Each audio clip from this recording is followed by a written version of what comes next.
Hi everyone, welcome back. This is going to be a fun video for me. I've already been putting a start towards what I want to do for full moon. This beautiful pink full moon. I wanted to celebrate and I wanted to have some playtime with all my tools here as I approach the full moon on April 23rd. So during this little video, I'm just going to highlight some of the things that I've been working on. And as the title suggested, there is a recipe for the full moon oil, but I'm also going to include the new moon and the dark moon, and also an extra one for the Pluto for the dark moon. Being a Scorpio, Pluto is a planetary ruler, and it is important for me. I really enjoy delving into the shadow work and accomplishing some things that I've been working on. And it's a wonderful time with the full moon to finally put that extra push into everything that we've been working on. And I did manage to get some heather, this little bunch of pink heather here that came into bloom out front of our house. And because it's a pink moon, and sometimes the Google searches turned up a lot of talk about the flowers coming into bloom and the spring push for growth. So I thought bringing a little bit of pink in for our moonology efforts would be good. So I hope you enjoy this. This is Lori from Craggy Brook Witchery. And if you wish to subscribe or leave comments after, I'd love to hear what you're doing for your full moon celebrations. The oils and recipes that you have would be really interesting for me. So I'm just going to jump in here and let you know that I usually have these little jars here with my oils in it at all times. But I'm going to say that I love the little bottles. I don't have to make a lot up.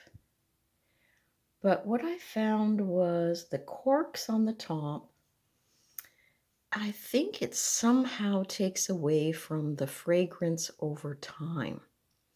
So I needed to refresh all these oils, and I thought, what a good chance to do this in a video and include you. So I usually have, I say, the new moon, the full moon, the dark moon, and one for Pluto. So I'm going to take these little vials away right now because I've sort of upscaled. I've gone to bigger bottles here. And I'm just going to tip this down so you get a better look at what we're working on. And this rock off to the side we found on the property recently too. And it is a beauty, and I thought the beautiful whiteness for full moon. So it's sitting here on my makeshift little altar for this video. Set that back there. Now, the recipes. Well, I'm going to start and work from left to right so I don't get confused. But these oils that you see here, I'm using whatever I have, and you too can, or you can too, should I say.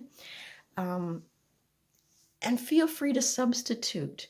I was using this little book over here by Rachel Patterson.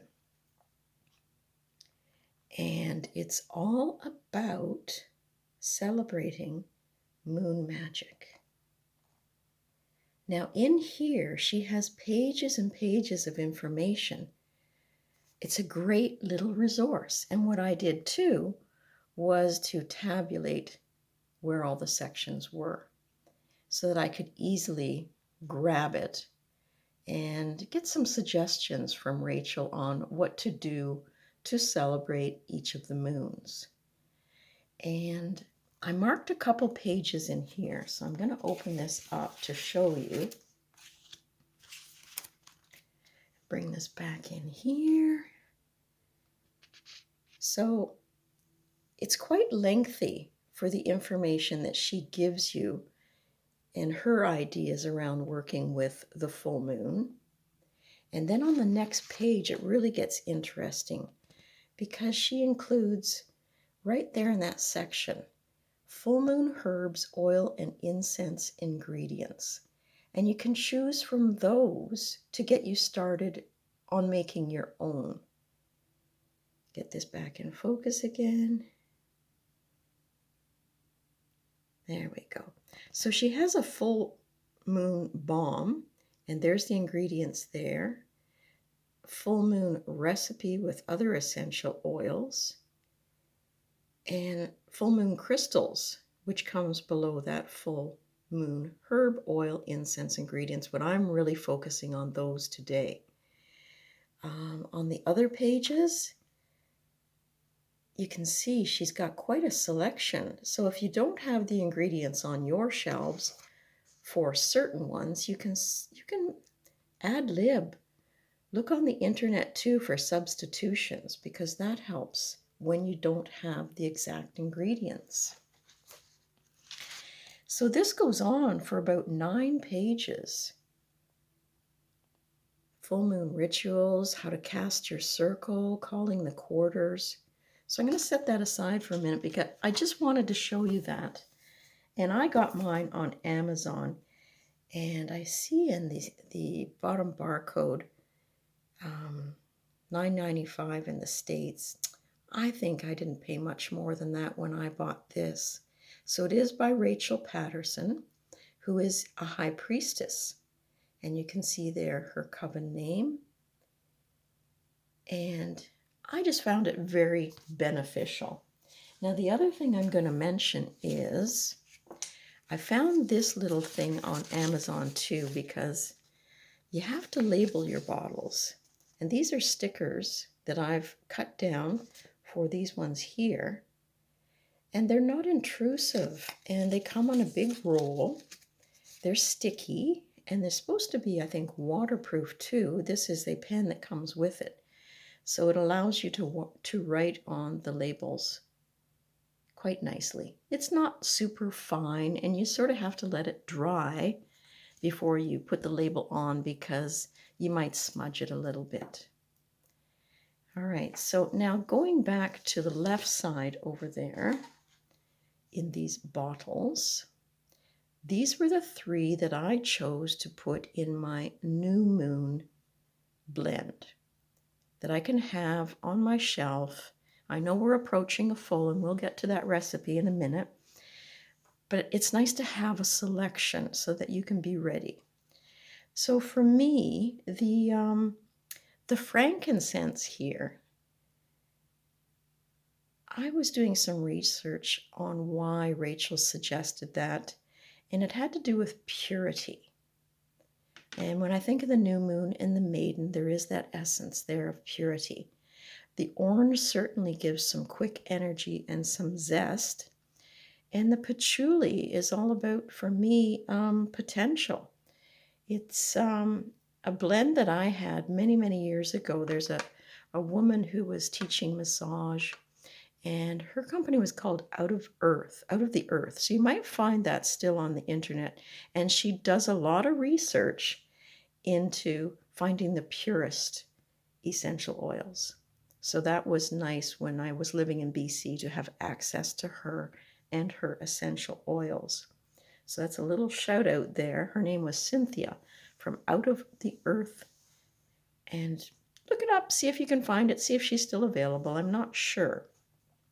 Now, with that new moon oil, this one here, I'm sort of a lazy witch, and sometimes I lose my recipes. So I did indicate on the back, I can get it to focus there, in short form, what I put into it. But I'm going to read that out for you because it's kind of hard for you to see. So in that one, there was 3 drops of frankincense, there was 5 patchouli, and there was 3 orange. Now you could half that if you want a very subtle scent. But for me, it was a little bit too subtle, and I wanted to boost it up a bit. So I would use this during a new moon, and it would be when I was hoping to start something new, add some creativity, some fun and growth, And though I find the word adventure a little bit dangerous when I've been using it in the last few years and wishing for a new adventure, you got to be careful what you wish for, because it does come true, along with all the things that go along with an adventure. But that aside, it is a very nice fragrance. So that is my new moon blend. Now, the full moon blend here in the center, it was using these 3 elements. I'm trying to stick to 3, and I had to borrow one oil for this, the patchouli. But for this 3 here, for the full moon, the recipe I had was 2 myrtle for centering and calling on Aphrodite, and 2 sandalwood to bring a sense of calm and clear and enhance the mood. Now, my sandalwood, I was getting low on a couple, and sandalwood and vetiver I combined because there just wasn't enough to hold in the bottle. And you know, it's a great combination. So when it, excuse me, called for sandalwood, I felt no reason why I couldn't use it with the vetiver, because vetiver does bring a little bit of calmness. And then I used 3 rose to inspire passion during the full moon. Now, that full moon recipe is great for divination, for dream work. You can use it to charge your crystals. And again, because it's a full moon, everything that you've worked on, it's time to finish what you started and bring your wishes and all your work together into that fullness. So that is my full moon. And again, 2 myrtle, 2 sandalwood, 3 rose. Now we're going to go on to my dark moon, the shadow work time that we have. And I did use her suggestions, Rachel's, but I'm going to bring this one over here to show you that there were 3 elements in this one. And for the dark moon oil for my altar, it's rosewood, jasmine, and patchouli. Now I used 3 rosewood. And when you're preparing your oils and your essences, really think about the content that you want to bring in. In other words, what does the rosewood mean to you? And why would you be bringing that into a blend? Well, for me, it's compassion. It brings balance and a realization to understand myself, my interpersonal being. And then the jasmine, that was 3 drops as well. And to me, jasmine helps with psychic visions, dreams, and they say it can protect from negativity too. So working with the dark moon, that's great to add in. And of course, my patchouli, and that allows me to face fears. It is a female plant, so I thought that went well when we're working with the moon. And it would allow self-love and to connect to myself. So I really liked each of these fragrances. I was quite pleased with them. And just working with them brings a real nice fragrance into the room where you're doing all your magic and all your card reading. It really is uplifting. Now the last one, the Pluto Dark Moon, again, it's something I gravitate to because I am a Scorpio, so I do think of the Pluto planet lots. Its ingredients are here. So I used 3 of the neroli. And neroli comes in light and regular, and I only had the neroli light, so that's what I used. And I do love benzoin, and it's great for astral work and purifying a space, clearing a space. And the planet Pluto is really about exploration, transformation, renewal, and the subconscious. So the last one I put in was juniper oil. So it's 3 neroli, 2 benzoin, and 2 juniper. and adjust it to what you like. What I did too was, after I put the drops in, I filled up to the shoulder here of the bottle with holly oil. And this is my holly oil. Nice and clear, brings a long-lasting effect to the oils. Now, after I brought it to the shoulder and put the lid on, and you can do your own version of shaking or whatever, but I tend to take my 2 hands and roll it vigorously. And then I test the scent. I open it up, I put it under the nose, and I let the fragrance build and see if I like it or not. And it seemed to be that I only had to adjust a couple drops here and there. And it does help if you smell each of the essential oils as you're putting it in with your intentions. And then at the end, when it all comes together, your nose can pick up the one scent that's either too high or too low. So I hope that helps with at least the first stage. If you were running out like I was of oils to anoint candles with, or myself or my crystals, I really needed to have that. So you've got the ideas that you can get from your own moon magic books. This was mine from Rachel's, and the ability to feel free enough to change some of the ingredients. And then the other thing I was going to show you before we end this video and go on to another one in the sequence is Diane Alaquist's Moon Spells Journal. And this is what it looks like. And this is where I'm going to put my recipes so that they don't get lost. And in this book, you can see she's got quite a lot in the contents.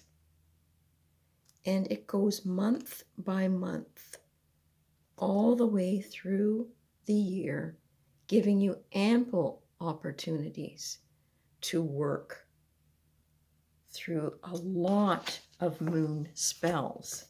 Now, I thought it was interesting too that she has a page in here to track even your moods during the full moon. So you could maybe photocopy this or write in it. It is a journal, and she gives you space down below to write inside it. Now, on the back, it says, with this book, you're going to be able to harness the power in every moon phase. And that's exactly what we want, because sometimes we're like, oh, it's a full moon, I don't know what I want to do. So this is going to give you, I know it's sort of glarish, I'll take this away. It's going to give you some ideas. And that's what it's all about. There's another book here I found, and this is by Minerva Siegel.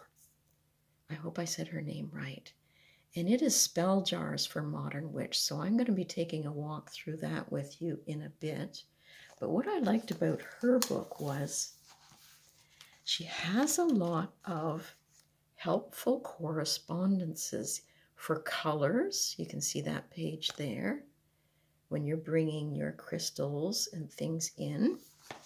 And then she had, oh gosh, a huge amount of spell jar recipes. And in further, which was really neat, she brought in astrological season spell jars from candles, mantras that you can bring in, essential oils, stones for each of the zodiac signs. So that one really interests me. And in Canada, it sells for $23.95. So use everything from candles and crystals and herbs and tarot cards. The spells found within this book can help you bring a little magic into your everyday life. And I have one more I'm going to show you in the next video. But for now, I hope these recipes help you. The full moon is coming on us quickly, and this is just something that you can prepare, have on your shelf. So again, this is Lori from Craggy Brook Witchery. And if you want to leave some comments, I'd love to hear your recipes. I hope you enjoyed this, and we'll catch you back here soon.